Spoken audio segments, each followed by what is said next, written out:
இப்போ நம்ம PRAN fry பண்ண போகிறோம். இன்னைக்கு நைட்டு டின்னருக்கு ப்ரான் பிரியாணி. அது வந்து சில பேர் வந்து ப்ரான் போட்டே செய்வாங்க, அது பச்சை வாசனையாக வரும். நம்ம ப்ரான் ஃப்ரை பண்ணிவிட்டு செஞ்சால் நல்லா வரும். நீங்கள் வேணால் ட்ரை பண்ணி பாருங்கள். இது என்ன பிரமாதம், இது கூட ஸ்பெஷலைட் ஒன்று இருக்கு. நல்லா ஃப்ரை ஆகிட்டு வருது.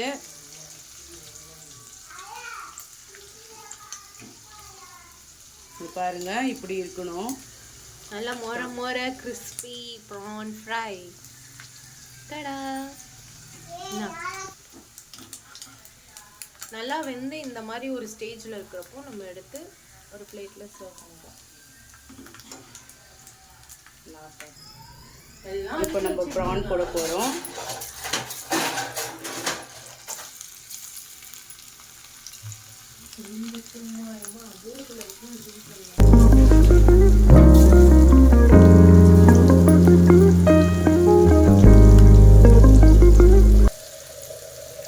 கொஞ்சம் வெயிட் பண்ணுங்க. ஓகே ஓகே, வெயிட் பண்ணுவோம். இப்போ ப்ரான் நம்ம வறுத்து எடுத்துட்டோம். பிரியாணி செய்ய போகிறோம். இப்போ நம்ம பிரியாணி செய்ய போகிறோம். அதுக்கு குக்கர் இல்லைன்னா உங்களுக்கு எது வசதியாக இருக்கோ அதை வச்சுக்கலாம். அதில் ஆயில் வந்து தேவையான அளவு. அது காஞ்சிட்டோனையும் பட்டை அது பட்டை இல்லைம்மா, அது எல்லாம் இது கூட ஸ்பெஷலைட் ஒன்று இருக்கு. கொஞ்சம் பட்டை. இது பேர் நான் சொல்லவே. ஆக்சுவலி பிரியாணி செய்கிறப்பெல்லாம் இந்த இன்க்ரீடியன்ஸ்லாம் போட்டோன்னா வாசனை நல்லா இருக்கும்னு சொல்லுவாங்க. ஆனால் சில பேருக்கெல்லாம் அதெல்லாம் என்னன்னே தெரியாது. லைக் இப்போ எங்கள் அக்கா சொன்ன மாதிரி சோம்பு. என்னை வச்சு ஒன்றும் காமெடி பண்ணலையே. ஆனியன் போட்டுக்கலாம்.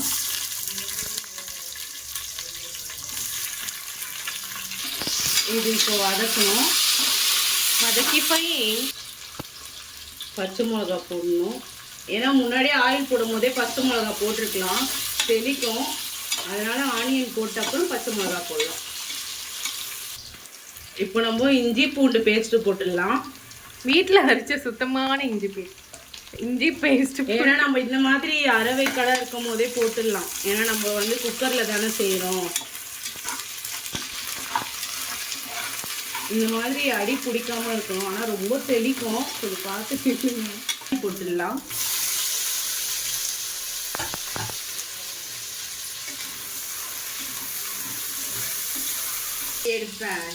இப்போ நம்ம உப்பு போட்டுடலாம். உப்பு நம்ம தேவையான அளவுக்கு பொறுத்து தான் போடணும். ஓகேங்க. கொஞ்சம் கலரிக்கலாம். இப்போ கொத்தமல்லி போட்டுடலாம். தக்காளி நல்லா வதங்கிட்டதுக்கப்புறம் நம்ம கொத்தமல்லி கருவேப்பிலை போட்டுக்கலாம். புதினா. புதினா லேசாக கொஞ்சம் வதக்கி மட்டும் விட்டுருங்க. வதக்கி பையன். ஆக்சுவலி எங்கள் அக்காவுக்கு வந்து நல்லா ஒரு வாய்ஸ் இருக்குது. சாங்லாம் நல்லா அருமையாக பாடுவாங்க. என்னை வச்சு ஒன்றும் காமெடி பண்ணலையே. இப்போ கொஞ்சம் தயிர் ஊற்றிக்கலாம். இப்போ பிரியாணி மசாலா. மசாலாவே காணும். Okay okay. அவங்கவுங்க காரத்துக்கு ஏற்ற மாதிரி போட்டுக்கலாம். எங்கள் வீட்டில் எல்லாருமே காரமாக தான் சாப்பிடுவாங்க.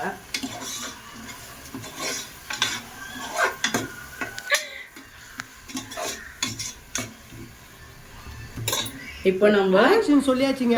அரிசி. என்னடா வாயில பிரச்சனையா? அரிசி என்ன வாந்தி வருதா?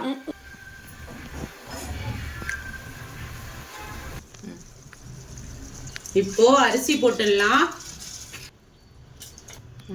இப்போ தண்ணி ஊற்றிக்கலாம். நிறைய பேர் தண்ணி கொதிக்க வச்சு தான் அரிசி போடுவாங்க. நம்ம இப்படி கொஞ்சம் டிஃப்ரெண்ட்டாக செய்யலாம்.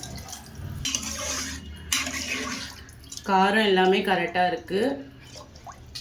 இப்போ நம்ம குக்கர் மூடிடலாம். அதுக்குள்ள குட்டி குஸ்கா என்ன பண்ணுறீங்க? ஃபேவரட் தான் ப்ரான் பிரியாணி. ஹாப்பி? நான் தூங்க ஏன் தந்தியா? வாயை தொடிங்க லத்து. இப்போ இப்போ வந்து பிரியாணி தேவையான எல்லா பொருளும் போட்டாச்சு. இப்போ நம்ம விசில் போட்டு எத்தனை விசில்? 2 விசில் வந்தாலே போதும். 2 விசில் வந்தாலே போதுமா? ஆஃப்டர் 2 விசிலுக்கு அப்புறம் நம்ம மீண்டும் சந்திப்போம். ஸோ நம்மளோட பிரியாணி ரெடி ஆயிடுச்சு. வாவ், எங்கடா யாராவது காணோம்? இதோ இங்கே இருக்கா. அட பாவியலா, இப்படி தாண்டா. ப்ரான் எடுத்து பிரியாணி மேலே இப்போ தூவி விட்டுடலாம்.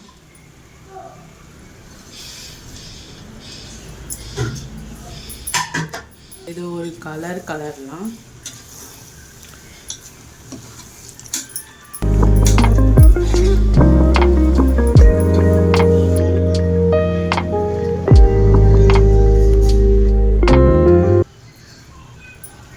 இப்போ இதை ஒரு 2 நிமிஷம் மட்டும் மூடி வச்சிடலாம். நம்ம